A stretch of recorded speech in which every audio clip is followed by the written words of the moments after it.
Kama kuna vikundi ambavyo havijasajiliwa, hatusemi kwamba vifutwe. Hatusemi kwamba muende mkavivunje leo, lakini muende mkavisajili. Afisa maendeleo kata wanao wajibu wa kuhakikisha kwamba vikundi vinafanya nini? Vinasajiliwa. Atawaongoza. Tena kwa tunajisajili kupitia mfumo wa kielektroniki mzuri kabisa. 2, ili tumalize ngwe hiyo ya usajili, wahamasishaji pia nao shuti wasajiliwe kwa mujibu wa sheria. Mtu anakuja kwenu, mimi mwalimu, anafundisha na nini, lakini kikundi chenu hakijasajiliwa, hakiweki hela benki, kinaweka kwenye makabrasha, huyo mhamasishaji hajaweza kuwasaidia. Kwa sababu kama angekuwa mhamasishaji anawasaidia, kama wale angewaongoza, angewapeleka, kawaongoza, kawapaka, wakapata katiba yao vizuri, wakaenda wakafungua akaunti ya benki, wasingepata yale madhara. Kwa hiyo pia tumesema tusisitize kwamba muhakikishe kwamba vikundi vinasajiliwa, mhamasishaji anapata cheti cha kuhamasisha. Sawa Ambaye hana cheti naye hatusemi aache hiyo kazi. Inawezekana ni mjuzi, anauelewa, anakosa tu cheti, aende afuate taratibu apatiwe cheti kama mhamasishaji rasmi. Mimi naitwa Rahim Mwanga, ni afisa masoko mwandamizi kutoka UTT AMIS. UTT AMIS tunashiriki kwenye programu ya kutoa elimu kwa umma kuhusiana na mambo yote ya fedha, na sasa tunashiriki programu hii kupitia Wizara ya Fedha, na tuko mkoa wa Mara ili kuwafikia wananchi kwa mapana yake na kuwaeleza fursa za uwekezaji hasa kama sehemu ya nguzo ya elimu ya fedha. Na hususan kwenye uwekezaji tunazungumzia mifuko ya uwekezaji wa pamoja ambayo inatoa fursa pana ya wananchi kuweza kuwekeza akiba zao na hatimaye kukuza mitaji na kufikia malengo tofauti ya kifedha. Kwa kupitia mifuko hii, wawekezaji wanaweza wakaanza kuwekeza kiwango kidogo tu cha shilingi 10,000 na kuendelea kulingana na masharti ya mfuko. Lakini kupitia mifuko hii imekuwa ikitoa faida nzuri na shindani ya wastani wa 12% hadi 15% kwa mwaka kulingana na hali ya soko na mfuko unapowekeza. Kiwango hichi tunasema ni shindani kwa sababu kinawawezesha wananchi kukuza mitaji yao ambayo hiyo wanaenda kufanya shughuli mbalimbali za kiuwekezaji. Kupitia mifuko ya uwekezaji wa pamoja pia wawekezaji wanaweza wakatoa fedha zao wakati wowote ili kuweza kukizi mahitaji sawa na masharti ya mfuko. Kwa hiyo sisi tunaendelea kutoa elimu hii kwa kuhamasisha kwamba wawekeze fedha zao na waache kuweka. Lengo likiwa ni kwamba kwanza watunze thamani ya fedha zao ili pale watakapokuja kutimiza malengo yao fedha hizo ziweze kukidhi mahitaji sawa na wakati, lakini pili wapate faida. Sisi tunasema UTT AMIS ni mshirika hakika katika uwekezaji. Jina naitwa Anton Nyange, mimi ni afisa maendeleo ya jamii wa halmashauri ya wilaya Tarime. Kwanza nichukue nafasi hii kumshukuru Mheshimiwa Rais mama yetu Mama Samia Suluhu Hassan kwa programu hizi za kuwezesha wakina mama na jamii kwa ujumla kiuchumi. Mama anafanya mengi katika eneo hili. Wakina mama wengi sana, wakina vijana, hata wakina baba, hasa kwenye hizi huduma ndogo za kifedha. Sasa hivi huduma ndogo za kifedha ikiwemo vikoba ndio mkombozi wa hawa makundi madogo, kwa maana ya kwamba wananchi wengi wamekwisha changamkia hizi huduma za vikoba na wamejiunga kwenye vikundi vya vikoba na vikundi mbalimbali ambavyo vimeweza kuanzishwa ambavyo viko kwenye mfumo wa vikoba.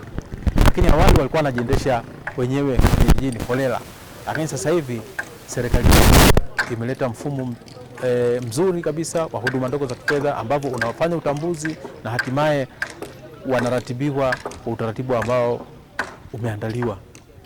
Vikundi sasa hivi vingi vya vikoba vinafanya vizuri sana ambavyo vinaitwa huduma ndogo za kifedha, vinafanya vizuri sana na vimeonyesha mchango mkubwa kwa serikali yetu, kwa maana ya sasa hivi wakina mama wanaweza kujiwekea mtaji. Wakina mama sasa hivi kupitia huduma ndogo za kifedha, watoto wakina mama kupitia huduma ndogo za kifedha wameanzisha miradi yao ambayo kwa kweli inaweza kuwafanya wakajikimu, lakini wanatoa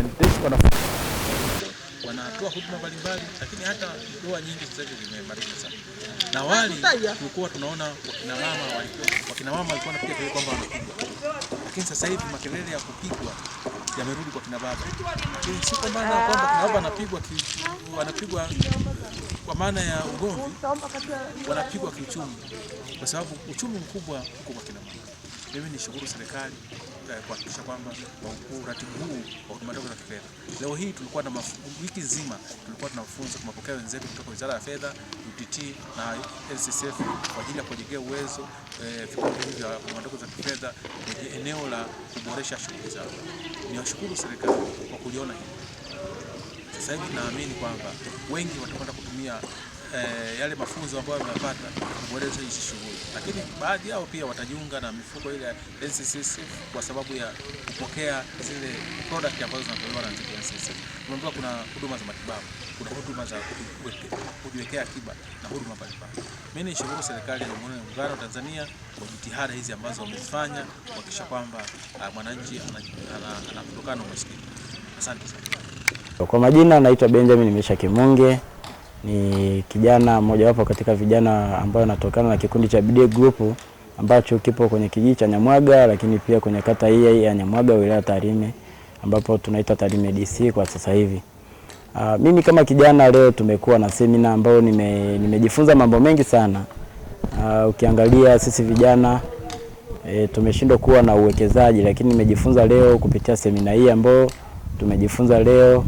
Nimejifunza mambo mengi sana kwa kweli, na nimefurahia uwepo wa wawezeshaji ambao wamekuja kutuwezesha kwenye masuala ya kutuelimisha sisi kama vijana. Lakini mimi binafsi nimejifunza namna ya kuwekeza hata kwenye kilimo, ufugaji, lakini vitu vingi sana, kwa sababu sisi vijana wengi tumekuwa tukiwekeza kwenye kazi za kulipwa hapo na hapo, lakini binafsi mimi nimejifunza kwamba nitawekeza kwenye kilimo, ufugaji na biashara ndogo ndogo ili nijinue kiuchumi. Lakini jambo lingine nimejifunza namna ya kuhifadhi na kutunza fedha kwenye akaunti za kibenki, kwa sababu tumekuwa tukitunza hela kwenye wallet. Mwisho wa siku wallet hiyo inakuja unatoa mwisho wa siku unamaliza. Na nimejifunza hivyo kwamba nitatunza fedha kwenye akaunti ya benki. Hivyo sasa itanisaidia kuweka akiba ya malengo ambayo mimi kama kijana nina malengo sana. Kwa hiyo nikiwa na account najua nikawekeza fedha zangu kwenye benki naweza nikafanya vitu vingi sana. Lakini jambo lingine mimi kwa kweli ninaiomba serikali ya Mama Samia Daktari itusaidie sisi vijana, kutusaidia kutuinua kiuchumi kama vile walivyotupa mwongozo kwamba tutengeneze vikundi ili tukapate kusajiliwa, lakini pia tukapate kusaidiwa na halmashauri